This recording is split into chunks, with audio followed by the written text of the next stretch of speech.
as I've said before, no one quite understands what a victor survivor has been through, like other victim survivors do. In a conversation with a fellow survivor, so much need not be said. It's already understood. We can have our words all mixed up, but they still get it. We lose our language because prefrontal cortex is not functioning, but they can still decipher what we're trying to say because they've been there too. We don't have to watch what we say in fear of embarrassment or offence. And just being in their presence itself is connecting and calming.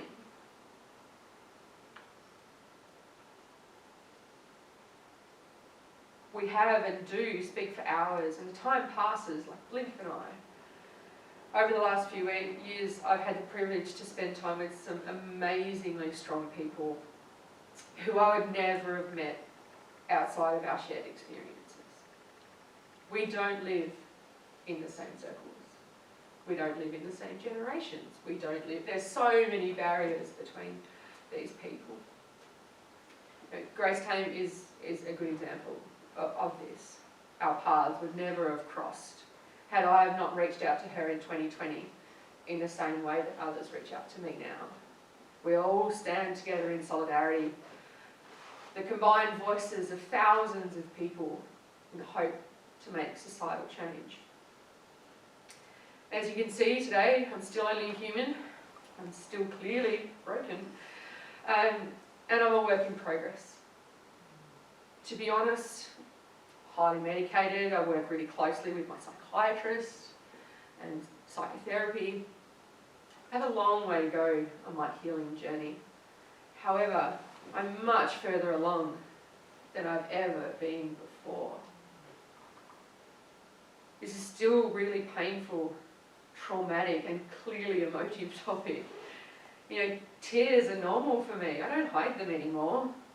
I see them as my body just releasing some of that pain, which is why I haven't continually dabbed them today, because I don't mind. In the past, I never really grasped the saying, what doesn't kill you makes you stronger. I thought it was such a throwaway line. For most of my life, that was until staying alive was a real daily struggle. For every day, I've stayed alive and not succumbed to the acts of suicide or self-harm. I have become mentally stronger. So that somewhat throwaway line, it's not until you get to the edge do you realise what that really feels like. And obviously that was written or said by someone who was there at that precipice. So what now? We need to change culture.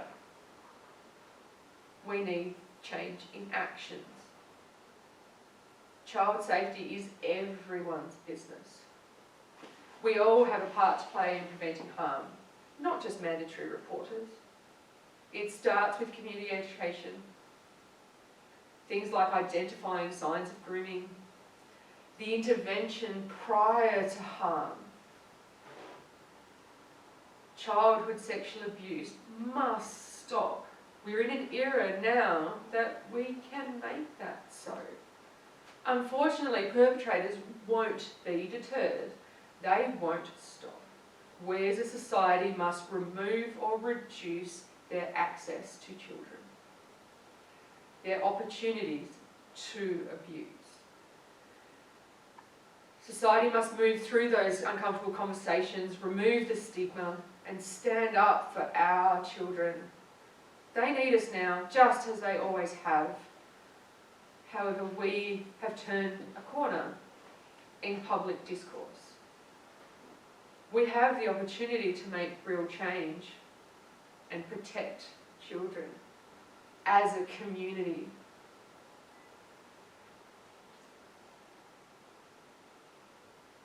Well, Who knew one would need to make so much noise to reach inner peace?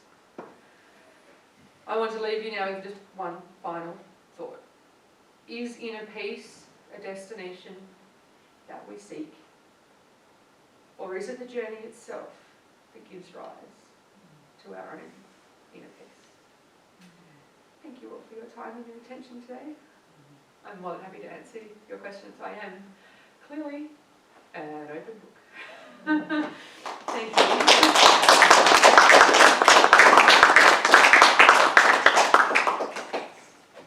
Apologies, I've got overtime.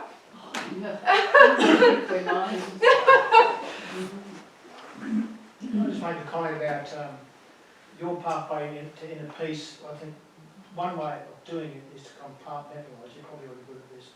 Because putting what happened to you is clearly abnormal, so it can never be rationalised. So putting it aside, and then you obviously been very good at getting on with the rest of your life. So, but do you think it's a good idea to keep revisiting it? Because if you never rationalise it, because you're a child, so I'm interested in what you as an adult would say to your child if you speak to you as a 10-year-old. Do you think that's the way to go? Because I personally think that's a good way to go. It's to be able to compartmentalise, because a lot of bad things happen to a lot of people.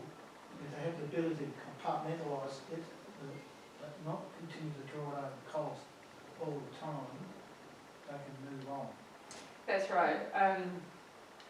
I agree with you that part of those of you who spend much time in psychology, my ability to keep moving forward and compartmentalise comes a lot from the fact that I had a lot of what's called protective factors in my life. Despite being abused, I had lots of facets to my life that were positive, which allowed me to focus on other things and compartmentalise. What would I say to younger me? It's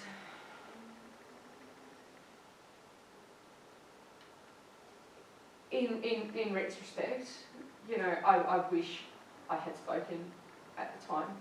I wish I had the ability to tell younger me at the time that it was wrong. And to remove that burden earlier. And from that, actually, instead of compartmentalise and file it away, to actually deal with it in the then and now, well, the then and then. So then that would not totally go away, but then you wouldn't have that those flow-on effects necessarily that come from it remaining a secret. So yeah, I would very much tell me that you have to speak. And with my own children, we don't have secrets in our house. We don't talk about secrets. We have surprises in our house. So if we're going somewhere or we're doing something and they want to know and we don't want to tell them, we tell them that it is a surprise. So instead of saying it's a secret, it's a surprise. Because in our house, secrets are very bad. And we want to foster in them that there is no such thing as a good secret. In the hope that if they're put in that same position and are told that it's a secret, that they know that they can speak up against that.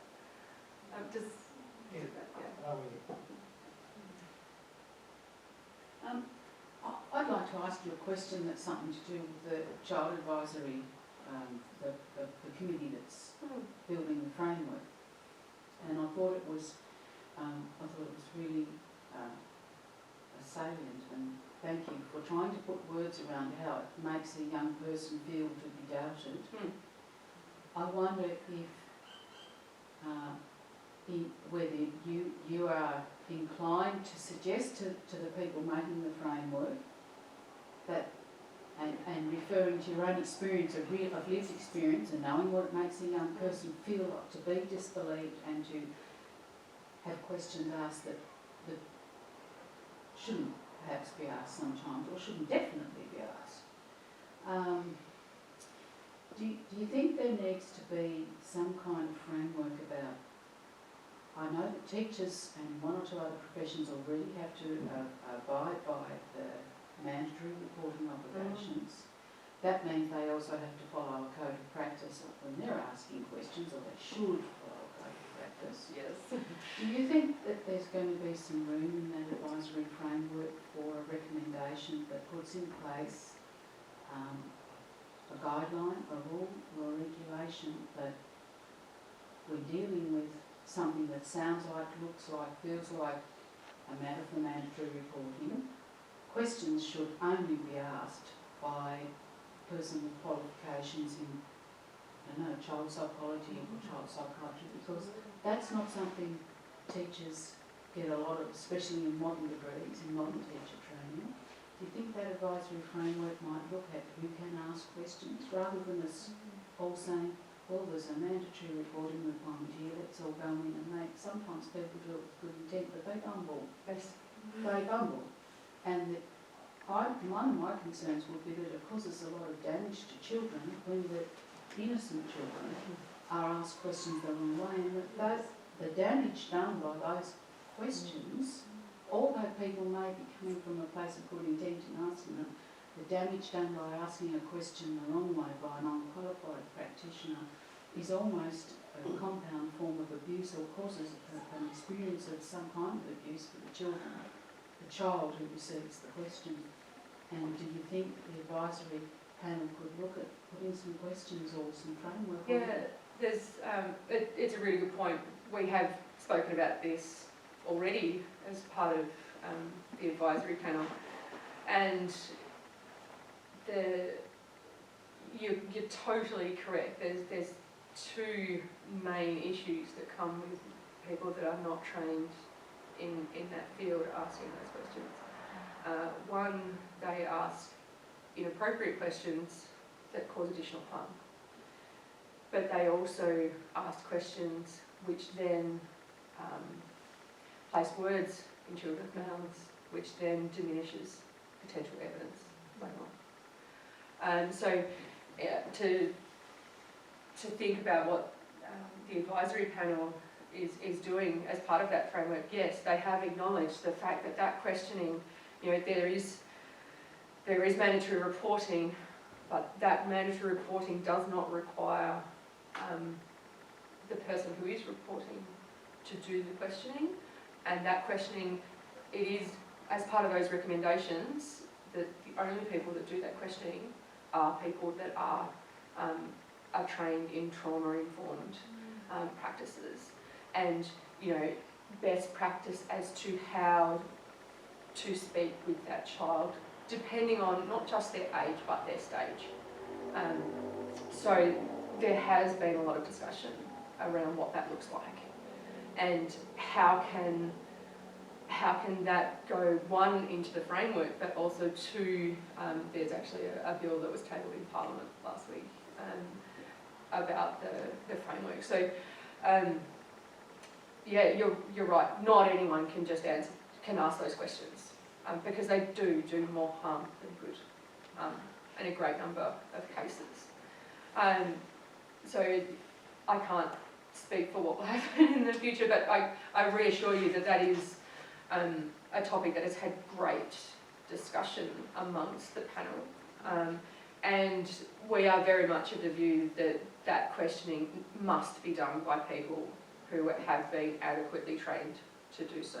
So as a teacher, I would, if a student was disclosing to me, I would listen, I would take their information, reassure them, but I would not ask questions in return. So I would be a taker of information, I would be a person to make them feel safe, but not to question. Then I take that information. I'm a bit biased in this space though. I then take that information to go through the appropriate mandatory reporting, but that then goes to a person who is qualified in that space, and they then have a follow-on discussion. So I pass all the information that I know on to them, and then that child or young person will have a discussion with an appropriately trained person. And, you know, at that point, you know, police may well be involved, but those police are, in the future, will not just be any police. There will be specialised, hopefully, speaking a bit, put the cart before the horse. And they are hoping that the police that actually do that questioning, as well as those giving support within institutions or wherever that disclosure is coming from, that they will all be appropriately trained, and that additional level of harm that comes from that poor questioning will be diminished. That's good to hear, thank you. Thank you very much for being so open and courageous in revealing your story and the process you've needed to go through. And I'm sure no one in the room would deny the fact that child sexual abuse, whether it's in schools or institutions or families, must end. But having been through my own journey, that I don't have the privilege of being able to be public about, because it involves family members, and for that reason alone, I'm not in a position to pursue historical issues that will burden me till the day I go to the grave, unfortunately. But in our sex-saturated society, without doing something about the pornography, the sex content in films, on social media, and also the graphic sexual imagery that is so often in the literature that students are studying in schools, how can this problem ever be seriously addressed when sex is such an addictive behaviour? And it seems to be that the perpetrators so often have been violated themselves as young ones. Thank you for being so honest about your own journey. It is a minefield, particularly in terms of family relationships and how the avenues you have, or the choices you have to follow through that. So I empathise with you. It's a really tricky place that we sit in society because of you're right, the volume of material and the earlier age in which children are being exposed to that material kind of desensitizes vulnerable people, potential victims, and in a way almost normalises that that's okay, even though by law it is not. So for me, that's very much where, for young people, I'm very much against putting the burden of perpetration on young people to fix it, if that makes sense to you. But the systems that we put in place about healthy relationships and what is acceptable behaviour, which is being rolled out through some great organisations, through lots of schools. The way we use those resources, we really, as that external stimulus is increasing in intensity and almost in acceptance, that level of intervention within schools, purely because it's a place where we get the most bang for your buck because they're together. That education about what is okay, what are good relationships, what does it look like, what does it feel like, all of those highly important conversations that need to be had, and that it weren't explicitly taught when I was young.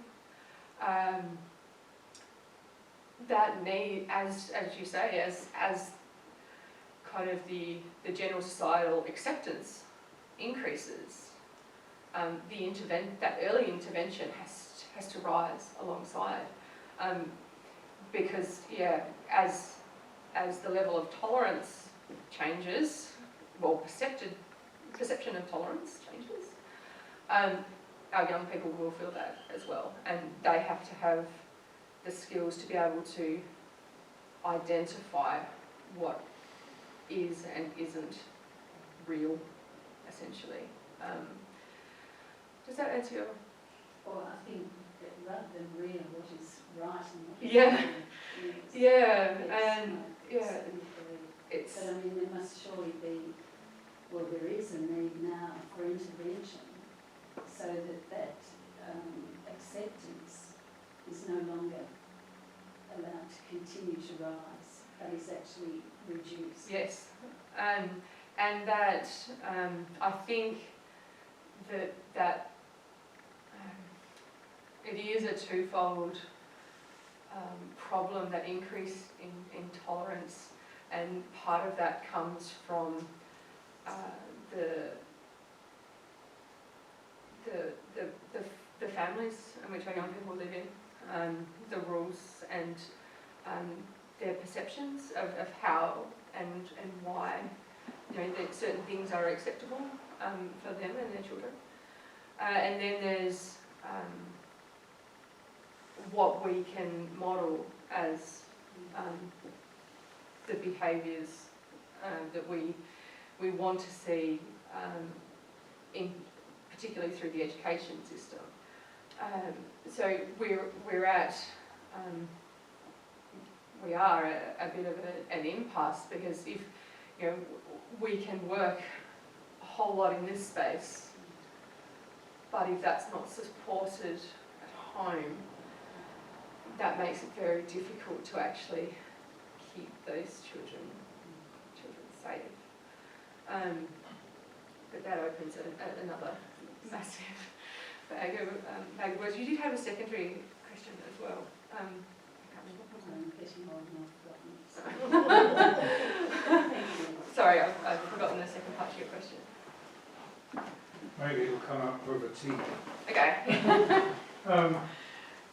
On behalf of the Peace Trust, of which I'm the convener, I'd like to say thank you in a very small way, Katrina. Thank you, Peter. I don't know whether to shake hands or hug. I don't know. I'm not quite sure.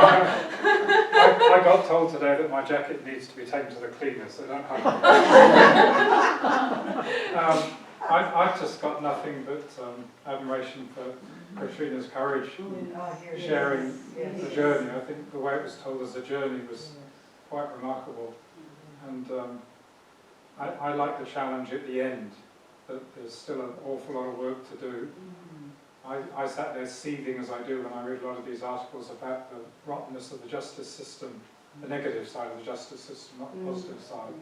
And you sort of reinforce that there's still so much work to do. Thank you so much for sharing your journey with us today. No, thank you.